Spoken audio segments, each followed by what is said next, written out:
और पार्थिव शिवलिंग का निर्माण करना। माता पार्वती जी पार्थिव शिवलिंग का निर्माण करना जब सिखाया, और पार्थिव शिवलिंग का निर्माण जब भगवान शंकर के शिवलिंग का एक प्रतिबिंब का निर्माण जब माता पार्वती जी ने किया, मां जगत जननी ने किया, पहला पार्थिव शिवलिंग का निर्माण जैसे ही मां जगत जननी ने करा, 33 कोटि देवताओं ने फूलों की वृष्टि करना प्रारंभ कर दी। चारों तरफ आनंद ही आनंद समाहित हो गया।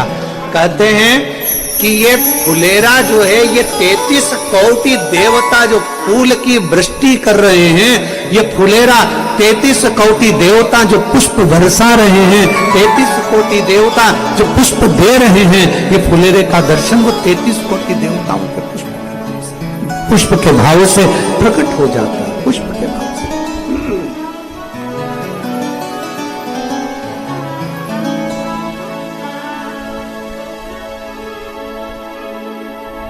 शिवलिंग का निर्माण किया और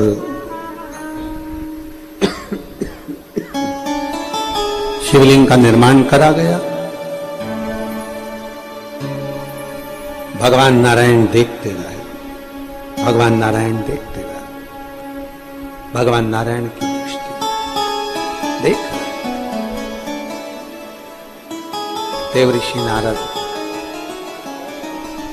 देवऋषि नारद की जैसे ही माता पार्वती जी ने भगवान शंकर के पार्थिव लिंग का निर्माण किया, और देवऋषि नारद ने कीर्तन करना प्रारंभ किया। कीर्तन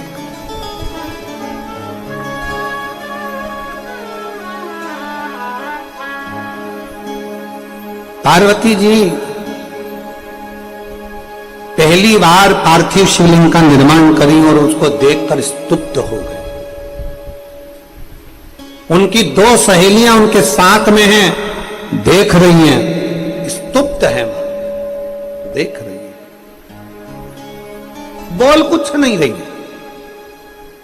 देवऋषि नारद रात्रि में खूब कीर्तन कर रहे हैं, सारी अप्सराएं आ गई, गंधर्व आ गए, सारे देवता। भगवान नारायण ने लक्ष्मी को बुला लिया, ब्रह्मा जी ब्रह्माणी को बुला लिया, इंद्र इंद्राणी को बुला लिया, 64 सारी देवियां, 64 योगनियां, सारी विद्याएं।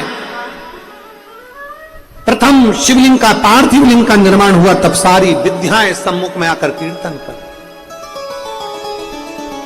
इसलिए हरतालिका तीज के दिन मेरी माताएं जब हरतालिका का पूजन प्रदोष काल में पहली पूजन जब कर लेती हैं, करने के बाद जब वो पूजन करने के बाद अपने अपने एक बार के क्रम में कहीं घर जाना है, कहीं कुछ पाना है, कुछ लेना करना है, जो भी उनका क्रम होगा, जैसे वो नियम से करती होंगी, जिस भाव से वो व्रत करती होंगी, जिसके शरीर से जैसा बनता होगा वैसा व्रत वो धारण करती होंगी।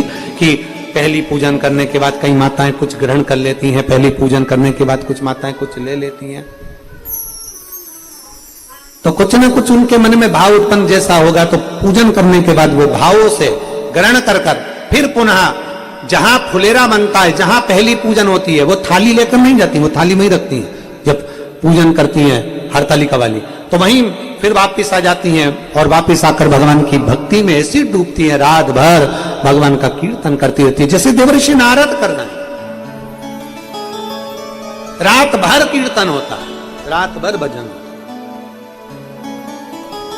और खूब भाव से लोग भजन का स्मरण करते। भगवान शिव की कथा कर, पार्वती जी की सखियां देख रही हैं और पार्वती जी स्तुब्ध होकर भगवान शंकर की ओर निहार रही, भगवान शिव की ओर देख रहे। देवता पुष्पों की वृष्टि कर रहे हैं, गंधर्व गान कर रहे हैं, अप्सराएं नृत्य कर रहे हैं। प्रतिदिन पार्वती जी को यह नहीं मालूम था कि आज हस्त नक्षत्र है, भादों का महीना है, या तिथि है, उनको नहीं मालूम था।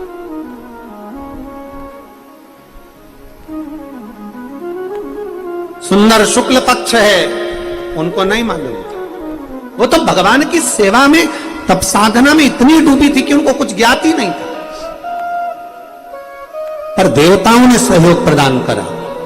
अचानक अगर फुलेरा, अचानक अगर पार्थिव, अचानक अगर आपके घर में बन रहा है, आज भूलवश हरतालिका के दिन भूलवश आप शंकर के शिवालय तक पहुंच गए हो, तो कहीं समझना कि शिव की बड़ी कृपा हुई है, शंकर की बड़ी कृपा। मेरे भोलेनाथ ने बड़ी दया कर दी, मेरे शंकर भगवान ने बड़ी करुणा कर दी, मेरे शंकर ने बड़ी कृपा करी है, बड़ी दया करी है, मेरे शिव ने बड़ी कृपा करी। और पूजन हुई, क्या चढ़ाए मां पार्वती, सखियां गई, बेलपत्र नहीं पत्तियां तोड़ कर लिया, पार्वती जी के हाथ में दे दिया, समर्पित कर दिया। 7 वृक्ष की पत्तियां माता पार्वती की सखियां लेकर आई, माता पार्वती जी को दिया, समर्पित कर दी।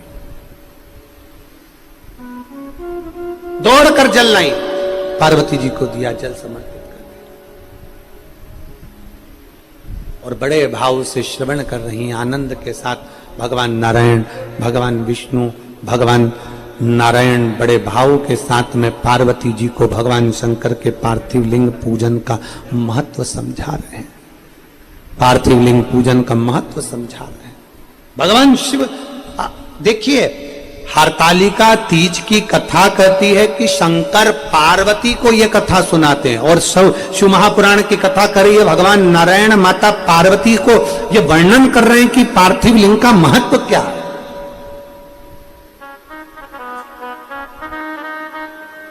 जब पार्वती जी भगवान शंकर के करीब में विराजमान हो गई, जब उनकी पत्नी हो गई, अर्धांगिनी हो गई, उनके बाजू में जाकर वाम अंग पर विराजमान हो गई, तब शिव जी ने कहा पार्वती तुम मुझे कैसे प्राप्त करिए, तुम्हें मालूम है तुमने कितना तप साधना करा, तुमने कितना व्रत किया, तुमने क्या करा, ये तो बात की कथा है। पर उसके पहले की कथा यह है कि जब पार्वती जी छोटी अवस्था में थी, पार्वती जी जब बाल्यावस्था में थी, माता पार्वती जी जब बाल्यावस्था में थी, तब भगवान नारायण ने उन्हें पार्थिव लिंग का निर्माण पूजन करना बताया और उसका एक आनंद सुख बताया।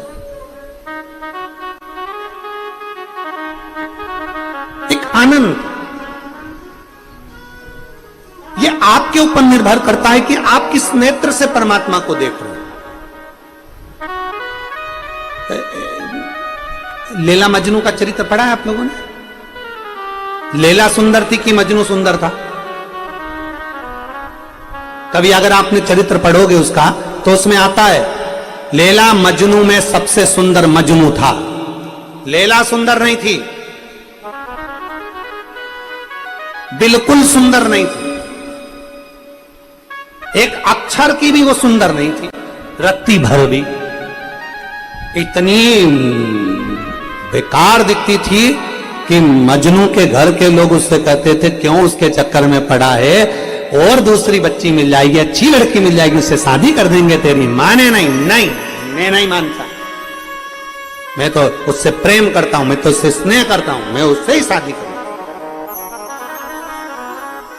पूरे नगर के लोगों ने कहा, पूरे गांव के लोगों ने, पूरे नगर के लोगों ने कहा कि लैला सुंदर नहीं है, मजनू छोड़ दे उसको। पर नहीं, मैं तो इतने में एक व्यक्ति ने आकर पूछा तूने क्या लैला में देख लिया जो इतनी बदसूरत भी तेरे को सुंदर दिख रही है? तो मजनू कहता है कि मैं नहीं बता सकता, मेरी निगाह से कोई लैला को देखे कि लैला कितनी सुंदर है। उसी तरह शिव पुराण कहती है कि आपकी निगाह शंकर जी के प्रति कैसी है, आपका दिल कैसा है। आप शंकर को अपना पिता मानती हो, आप शंकर को अपना बाबा मानती हो, आप शिव को अपना पिता मानती हो, बाबुल मानती हो, और आप दिल से शंकर को रिझाती हो।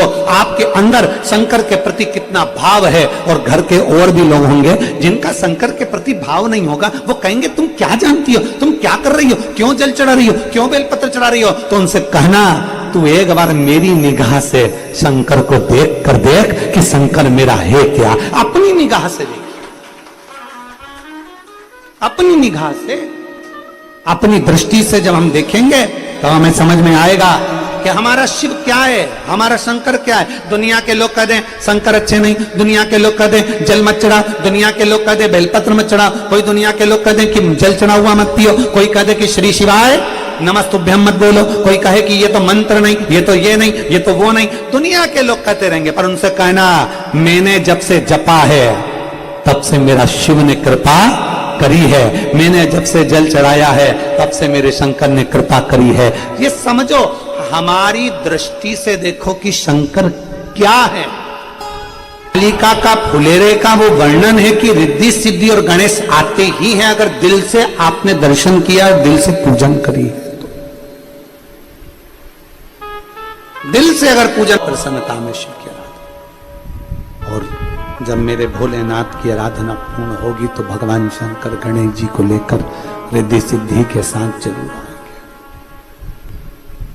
कल पूरा देश, पूरा विश्व भगवान गणेश जी की मिट्टी की सुंदर स्वरूप अपने अपने घरों में विराजमान करते हैं।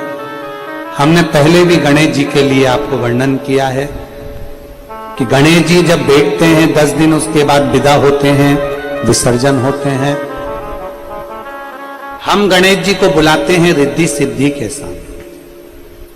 गणेश जी का जब विसर्जन हो, रिद्धि सिद्धि हमारे घर से नहीं जाना चाहिए। बेटा जाए कमाने पर बहू हमारे घर में रहे, बेटा जाए कहीं पर काम से पर बहुएं घर में रहे, क्योंकि इन बहुओं से तो रौनक है घर की। इसलिए गणेश जी को बिठाते समय जहां गणेश जी बैठे अपने घर में जहां विराजमान करो, 2 बिंदी, एक कंकु की एक हल्दी की, 2 बिंदी दीवाल पर, जहां गणेश जी बैठते हैं, जहां विराजमान करते हैं वहां दीवाल पर 2 बिंदी या 2 स्वस्तिक अवश्य बना देना चाहिए। क्यों? क्योंकि अगर गणेश जी विसर्जन भी हो जाएंगे तो वो 2 बिंदी रिद्धि सिद्धि के भाव से हमारे घर में साल भर हमारे यहां विराजमान रहे, हमारे यहां पर रिद्धि सिद्धि भरी रहे, विराजमान रहे। या तो 2 स्वस्तिक बना दो या 2 बिंदी रख दो हल्दी कुंकू, पर वो होना चाहिए।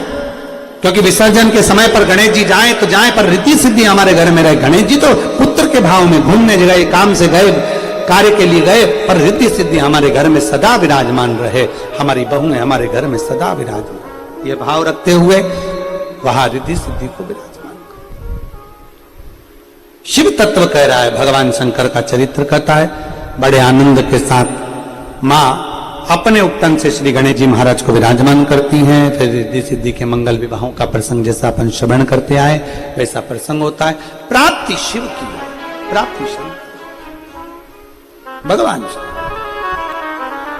अपने नयन को हरतालिका तीज के दिन ऐसे नयन को बना लो कि मैं सब में अच्छा ही देखूं, मैं शंकर की बुराई ना सुनूं, मैं शिव की निंदा ना सुनूं, मैं शंकर का गुणगान करूं पर शंकर के लिए अपशब्द ना कहूं, मैं मंदिर जाऊं लोटा भर के जल चढ़ाने के लिए पर शंकर के मंदिर में मैं कुछ गलत ना देखूं, केवल शिव को देखूं, केवल शिव। अर्जुन को जैसे केवल पक्षी की आंख नजर आती है, वैसे मेरा लक्ष्य मेरा शिव होना चाहिए, मेरा बाबा होना चाहिए, मेरा शंकर। और सारी समस्या का हल एक लोटा जल, बोल बम का नारा है, बाबा एक सहारा है। भगवान शिव को अपना बनाइए, भगवान शंकर को अपना बनाने का प्रयास करिए। मैं संपूर्ण विश्व की माताओं को हरतालिका तीज की बहुत बहुत बधाई देता हूं। आपके जीवन में सुख समृद्धि रहे, अपने जीवन में शिव तत्व प्राप्त हो, अखंड सौभाग्यता रहे। भगवान खूब खूब प्रसन्नता भाव में आपको हमेशा रखे, आपकी झोलियां, आपकी गोदियां भगवान खूब खुशियों से भरकर रखे। जो दिल में कामना है आपकी वो पूर्ण हो। फुलेरे का दर्शन करने जाना, जब आवाज लगाकर कहना श्री शिवाय नमस्तुभ्यम। जब भी मंदिर में जाओ या किसी भक्त के घर पर फुलेरे का दर्शन करने जाओ, वहां पर आवाज लगाकर बड़े प्रेम से जमकर बोलो श्री शिवाय नमस्तुभ्यम, श्री शिवाय नमस्तुभ्यम, श्री शिवाय नमस्तुभ्यम, श्री शिवाय नमस्तुभ्यम। कथा को विराम की ओर ले रहे हैं। आज कथा का 4था दिवस विराम होगा, कल कथा का 5वां दिवस है जो गुरुग्राम में कथा चल रही है ऑनलाइन। बड़े भाव से 1 बजे से 4 बजे तक आप उस कथा का लाभ लेंगे टीवी चैनल के माध्यम से। और कल की कथा में गणेश जी की राइट सुन, लेफ्ट सुन, गणेश जी के अष्टविनायक का स्वरूप और गणेश जी की अन्य लीलाओं का भी स्मरण अपन कल की कथा में करेंगे। सभी को साधुवाद देते हुए आज की कथा को विराम की ओर लेते हैं। हार हार महादेव। हार